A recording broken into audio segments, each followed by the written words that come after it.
Hi అండి. ఈరోజైతే మా మ్యారేజ్ డే అండి. ఇంట్లో పూజ అయితే చేసేసుకొని మేమైతే మైసూర్‌కైతే బయలుదేరుతున్నామండి. మైసూర్ చాముండేశ్వరి అమ్మవారిని దర్శించుకోవటానికైతే మైసూర్ అయితే వెళ్తున్నాము. మైసూర్‌లో ఉండే చాముండేశ్వరి అమ్మవారు అష్టాదశ శక్తి పీఠాలలో 4వ శక్తి పీఠం అండి. ఇక్కడ అమ్మవారి శిరోజాలైతే పడ్డాయి అని చెప్పి స్థల పురాణం అయితే చెప్తుంది. మనం వెళ్ళి ఇప్పుడు చక్కగా అమ్మవారిని అయితే దర్శించుకుందాం రండి.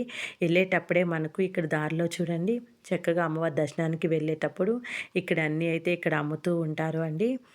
ఈరోజు శుక్రవారం అవడం వల్ల చాలా అంటే చాలా రష్‌గా అయితే ఉందండి. మాకు దర్శనానికైతే 2 అవర్స్ అయితే పట్టింది. ఇప్పుడైతే మనం లోపలికైతే వెళ్దాం రండి క్యూ లోపలికి. చక్కగా అమ్మవారిని స్మరించుకుంటా లోపలికైతే వెళ్దాం రండి. సర్వమంగళ మాంగళ్యే శివే సర్వార్థ సాధికే శరణ్యే త్రయంబకే గౌరీ నారాయణి నమోస్తుతే అంటూ చక్కగా అయితే దర్శనం అయితే చేసుకుందామండి. Thanks for watching.